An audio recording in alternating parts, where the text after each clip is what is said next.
Inside a mesh bag on Virginia's eastern shore is a gurgling answer to climate change. Scientists submerged oysters in a bed of seagrass, an experiment to see if underwater plants, which naturally absorb carbon dioxide, can protect them. You see, oceans are turning warmer and more acidic, thanks to humans burning fossil fuels. And this is hurting not just oysters, but the bountiful ecosystems around them. Acidification occurs because the carbon dioxide we're adding to the atmosphere dissolves partly in the ocean and forms a weak acid. Any shell-forming creature has a more difficult job forming its shell in an ocean that's more acidic. At stake is the destructive impact on marine life and the delicate food chains that sustain the world's fisheries. Take creatures called theropods. These tiny sea snails populate all the world's oceans and are a precious food for salmon and many important fish. But in acidic ocean waters, their shells dissolve. Scientists are studying ocean acidification, often called climate change's evil twin. At the Virginia Institute of Marine Science, Professor Emily Rivest runs experiments on oysters. When we have that combination of warming and acidification, we see the most dramatic negative effects on the larvae. So they don't form their shell properly and they don't eat as well. The experiments help aquaculture in the Chesapeake Bay. The massive estuary suffers from coastal acidification caused in part by heavy rains and fertilizer runoff. Michael Congrove owns a commercial oyster hatchery.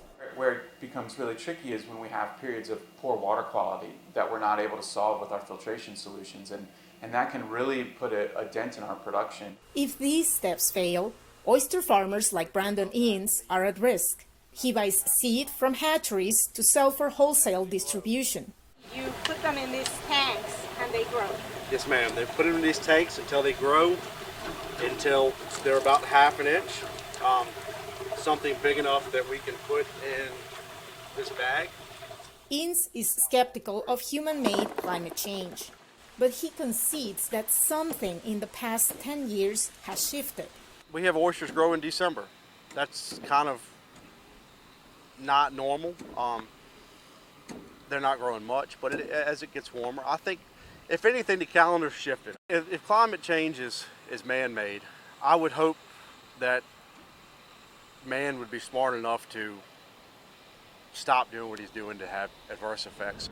At the end of June, a record heat wave had catastrophic effects for shellfish in the Pacific Northwest and Canada. At least 1 billion mussels died, says Elisa Gaiman, a marine ecologist at the Hawkeye Institute. Get used to it, scientists say, and the impacts will go beyond shellfish to marine life critical for tourism. And I've been to places where the health of the corals is clearly diminished, starting with South Florida, parts of the Mexican Yucatan, much of the Caribbean, certainly parts of the Pacific also. What can be done? Back to our patch of seagrass. If you can promote the growth of seagrasses, they might actually benefit and have been shown to benefit, for instance, corals that are growing around them. The real solution is to reduce emissions around the globe. An enormous problem for global leaders, but it's not stopping Todd Janeski from taking small steps.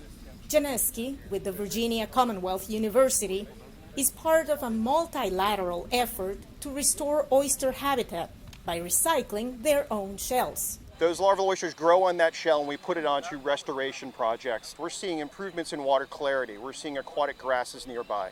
By creating the habitat for oysters, what we have is a habitat for other animals as well. Janeski has demonstrated the process to experts from Europe, Australia, and Asia.